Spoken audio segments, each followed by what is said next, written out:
quick. Okay. Yeah, you didn't have to. Saw those lustful eyes. All right, so I step in, give him a little bump, I pull, and I cover, okay? Cover. Now, kind of bend at the waist. And what I'm going to do here is you're going to see, I'm going to go for that angle. But I'm going to trap this arm kind of tight with my head.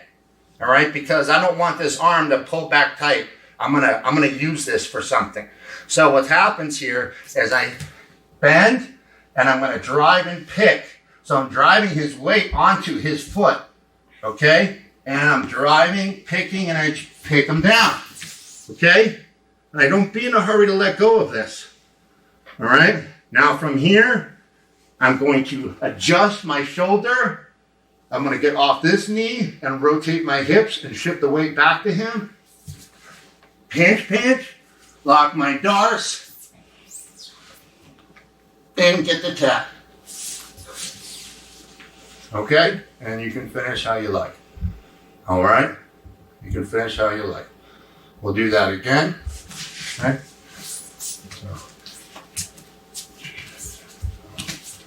Down, and this. Okay. So we're here. All right? Stay loose. Okay?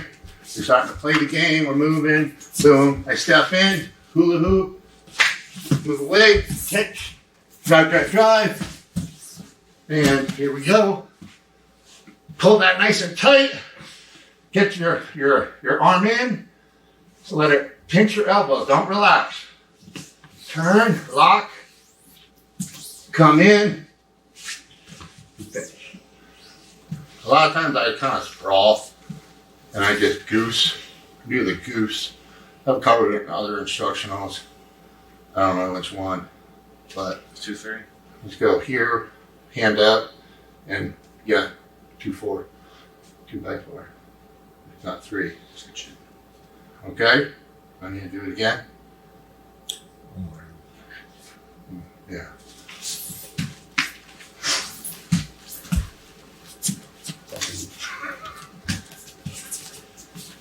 What are you doing?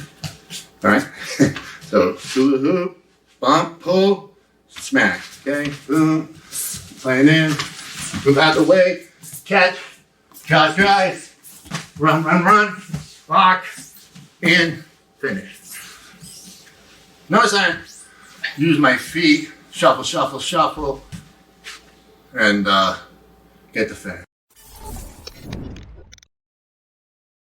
We're gonna do another snap down, okay?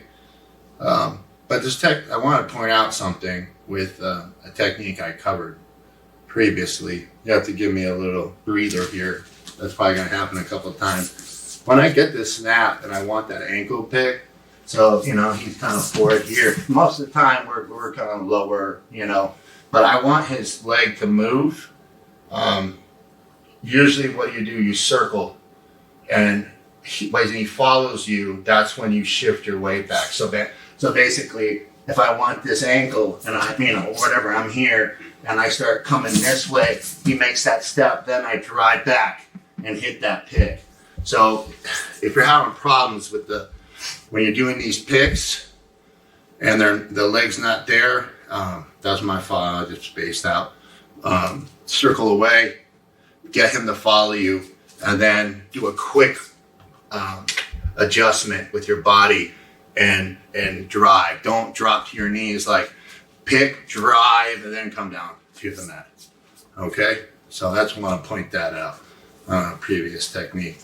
So now this is going to happen situation where you're basically guys are when they're in this over and under position, they tend to be a little too far ass out. They're here. Now, when you're in these kind of over and under position, there's kind of weird, people have like different ways they place their legs, whether it's here or here.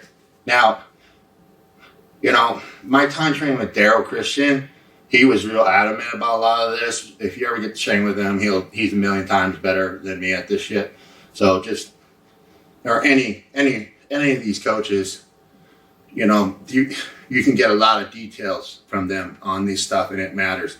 The reason why I talk about, you know, I don't like leaving this leg here is because he still has an underhook here, and where he's at now, he can just run me over. You see that? So he can't leave that. It's like if he steps this leg here and he's just playing, it's right there.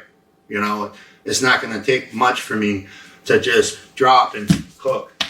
Okay, so what I do is if this arm is forward, this leg is forward, and I'm kind of like balanced. If I'm gonna have to pummel or something, yeah, and I need to get that lead leg in, then I'll, you know, maybe step to get that power through. Okay, but you know, when I'm here, I'm kind of in this position. I'm balanced. Okay, but yeah, a lot of guys end up staying a little too low. Okay, and they're leaning, and when that happens, or if a guy